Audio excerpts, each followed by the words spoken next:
혹시 오리구이 집에서 이렇게 하신 적 있으신가요?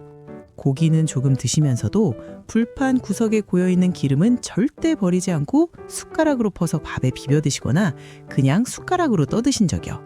주변에서 누군가 말했겠죠. 오리 기름은 달라. 수용성이라 살도 안 찌고 혈관 청소까지 해준다고. 반대로 닭볶음탕을 끓이다 뚜껑을 열면 위에 둥둥 떠있는 기름을 국자로 부지런히 걷어내신 경험도 있으시죠? 어디선가 들었거든요. 닭기름은 몸에 나쁜 기름이다. 저는 오늘 이 두 가지 잘못된 믿음을 정면으로 반박하려 합니다. 왜냐하면 이 속설은 수십 년째 우리 밥상에서 당연한 상식처럼 통하고 있지만 실제로는 과학적으로 제대로 따져본 사람이 거의 없었거든요. 어떤 부분은 반은 맞고 어떤 부분은 완전히 잘못된 정보입니다. 잘못된 믿음이 위험한 이유는 그게 오히려 우리들의 건강에 나쁜 행동을 부추기기 때문입니다. 건강에 관한 정보는 유튜브나 인터넷에 넘쳐나지만 과장되고 잘못된 속설이 그 안에 섞여 있는 경우가 정말 많습니다. 오늘 이 영상을 끝까지 보시면 오리고기직에서 더 이상 속지 않으실 수 있습니다. 그리고 지금까지 닭기름에 대해 가지고 있던 오해도 한 번에 정리가 될 겁니다. 자, 일단 핵심 질문부터 시작해 봅시다. 닭 요리를 하고 나서 기름을 그릇에 담아 식혀두면 어떻게 되나요? 하얗게 딱딱하게 굳어버리죠. 그런데 오리기름은 다릅니다. 실온에 두어도 기름 상태를 그대로 유지합니다. 사람들은 이것을 보고 직관적으로 생각했습니다. 들기름도 올리브유도 액체잖아. 오리기름도 액체니까 식물성 기름처럼 몸에 좋은 거 아닐까? 이 직관이 틀린 것만은 아닙니다. 포와 지방산이 많을수록 상온에서 딱딱한 고체 상태가 되고 불포와 지방산이 많을수록 상온에서 액체 상태가 됩니다. 즉, 오리기름이 실온에서 액체 상태를 유지하는 데는 실제 과학적 이유가 있습니다. 불포화 지방산 함량이 닭기름보다 높기 때문입니다. 수치로 확인해 볼까요?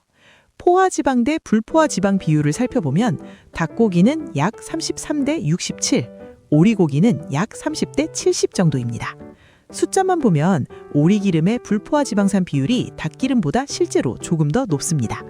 오리기름이 더 좋다는 말이 완전히 허구만은 아닌 셈이죠. 그렇다면 오리기름 예찰론자들 말이 맞는 걸까요? 여기서 끝내면 절반만 보시는 겁니다. 진짜 중요한 이야기는 지금부터입니다.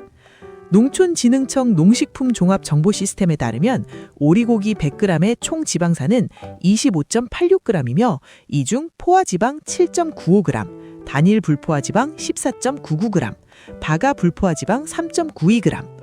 지방산 중 올레산이 50%를 차지하고 리놀레산 14%, 팔미트산 22%, 스테아르산 8% 순입니다.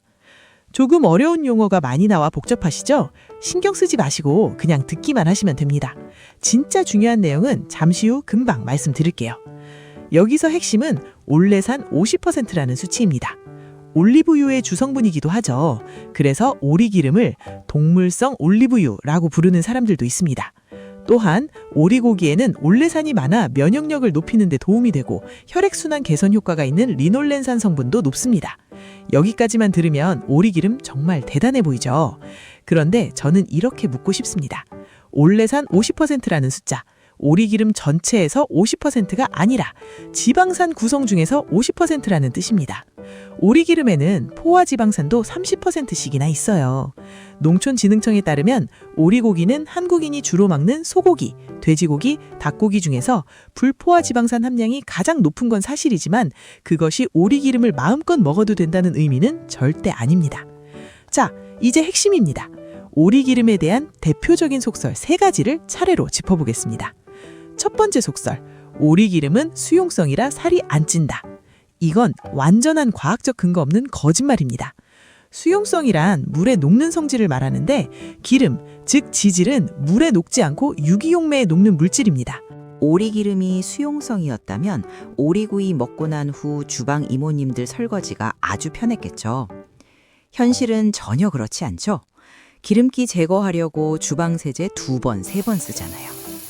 건강한 사람이라면 우리 몸에서 오리고기 기름을 알차게 소화, 흡수시키고 에너지로 쓴 뒤 남는 지방은 몸 안에 차곡차곡 쌓아둡니다. 몸 밖으로 배출되지 않습니다.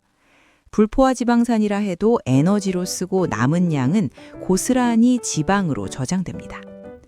오리기름이 수용성이라 살이 안 찐다는 말, 이제 확실하게 잊어버리세요. 두 번째 속설. 오리기름은 혈관을 청소해준다. 이것도 과장된 표현입니다. 불포화지방산이 포화지방산보다 혈중 콜레스테롤 수치 관리에 유리한 건 사실입니다.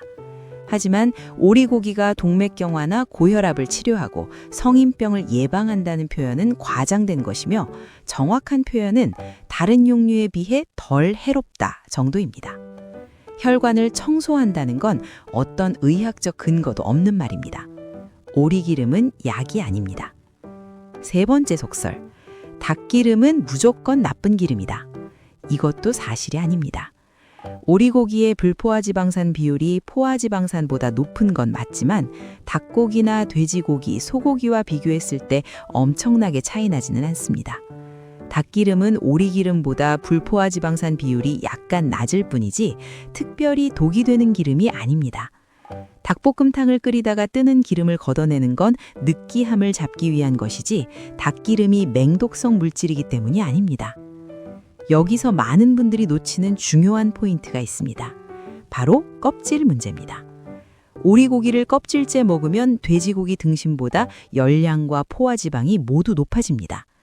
돼지고기 등심 100g의 포화지방은 1.3g, 열량은 135kcal인 반면 껍질을 포함한 오리고기의 포화지방은 6.1g에 열량은 249kcal나 됩니다.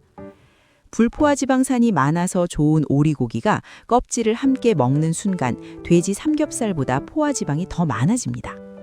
오리구이 드실 때 껍질을 버리는 분이 과연 얼마나 계신가요? 바삭하게 구워진 껍질, 그게 제일 맛있잖아요. 오리기름을 약으로 믿으며 드시는 분들이 정작 껍질까지 드시고 있다면 기대와는 정반대의 결과가 나올 수 있다는 겁니다. 오리기름을 약으로 사용하기 위한 목적이라면 그냥 산나물 비빔밥에 들기름이나 참기름을 듬뿍 넣어 먹거나 신선한 샐러드에 올리브유를 양껏 드레싱해서 먹는 것이 100배는 현명한 선택입니다. 들기름은 오메가3 함량이 압도적으로 높아 한국인에게 특히 권장되고 올리브유는 올레산과 항산화 폴리페놀 성분이 풍부합니다. 오리기름에서 기대하는 영양 효과를 이 두 가지 기름이 훨씬 안전하고 효과적으로 제공해줍니다. 굳이 불판에 흥건히 고인 동물성 기름을 퍼드실 필요가 없다는 겁니다. 오리기름 이야기 생각보다 복잡하죠? 정리해드리겠습니다. 오리기름이 닭기름보다 불포화지방산 비율이 약간 높다는 건 과학적 사실입니다. 그리고 올레산이 풍부해 상대적으로 혈관 건강에 조금 더 유리한 지방산 구성을 갖고 있는 것도 맞습니다. 하지만 그것이 오리기름을 약기름으로 만들어주지는 않습니다. 수용성은 거짓이고 혈관 청소는 과장이며 많이 먹으면 살찌고 심혈관에도 부담이 됩니다. 닭기름 역시 맹독이 아니라 그냥 적당히 먹어야 하는 동물성 기름일 뿐입니다. 오리기름이 닭기름보다 조금 더 나은 건 사실입니다. 하지만 약기름도 수용성도 아니며 기름은 기름일 뿐입니다. 오늘 이 영상이 오랫동안 잘못 알려진 속설 하나를 바로잡는 데 도움이 되셨으면 좋겠습니다. 건강에 관한 정보는 넘쳐나지만 과장되고 잘못된 속설이 그 안에 섞여 있는 경우가 정말 많습니다. 앞으로도 제가 하나하나 과학적 근거와 함께 짚어드리겠습니다. 궁금하신 점이나 앞으로 다뤄졌으면 하는 의견은 얼마든지 환영합니다. 댓글로 남겨주세요. 오늘 영상이 조금이라도 도움이 되셨다면 구독, 좋아요 버튼 눌러주세요. 다음 시간에는 우리 몸이 허할 때 보약처럼 즐겨 먹었던 사골 국물에 관한 정보로 찾아뵙겠습니다. 알림 설정 해두시면 놓치지 않으실 거예요. 항상 건강하고 행복한 시니어 생활을 응원합니다. 감사합니다.